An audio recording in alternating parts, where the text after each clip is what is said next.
At first, we did not know the monsters' origins, their hiding places, their powers.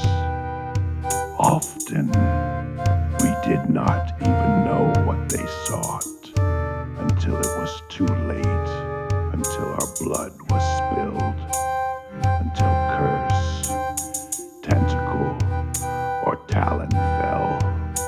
For millennia, they terrorized us, not just with venom and fang, but with secrets. But hour by hour, year by year, drop by drop of precious blood, we learned. Some are simply dumb as beasts, tragically driven by necessity, just as we are. Some of them sleep at night. Some are averse to light. Some feed on flesh, some on fear. Some even reason, but only to greed or hatred. Some swoop from the skies, some lurk beneath pond. Some are of this world, some come from beyond. And so, our ancestors scraped together holy meteorite metals to forge the first shields and swords. Gradually, with only the relentless flame of will to prevail, and excruciatingly gained wisdom, we became the conquerors and not the conquered. In time, we learned how to protect ourselves and our knowledge, and through 96 centuries, mysteries become terrors, become felled by our righteous might. Now we remain conquered by none.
greater war, arms tight around her brother.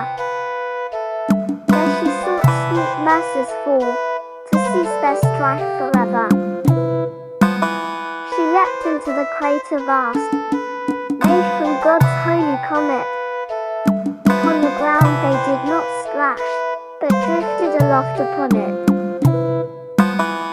The magic stone of crater deep told her to gather her people. It whispered to her of sword and shield, an ally against pure evil. On mist and berry she drank and fed, and those who died in fawn birth. Calling like youths through forests dark, she nursed her weakling brother. Touched by magic, with will ever strong, 'twas time to be united. Conspiracy of elves commenced, the future to be righted. This Traphia spake unto the elves, she told of craters whispers, the gifted knowledge of sword and shield, and conquering the monsters together. The crater granted wisdom more, this time to this Traphia's brother. It named him Vysira and bade unto him, to seek a folk of wonder. Elves ventured forth to mountains sharp, colder than their homelands. There they would seek the mighty dwarfs, who braved molten metal with their own hands. Because they chose to hide themselves, the dwarfs were not as harrowed, but they lived without sun's loving light, unexhalated in sorrow. Digging ever deep under mountainside, and moving the rocks in barrows. On Scarpa's Pelsia mountains high, dwarfs met elves as fellows. To build great halls that burst with gems, was their lord's desire. They bade dwarfs forge only tools to dig, with their metals and fires. Vysira told them of crater wise, its granted means of victory. This Traphia won their unity, by breaking stones and caving. The dwarfs crafted hammers, and the elves great swords, both made spears and polearms. They fashioned shields and bonds so strong, they celebrated war with whole hearts. The elves returned to cleanse their lands, they fought and bled with glory.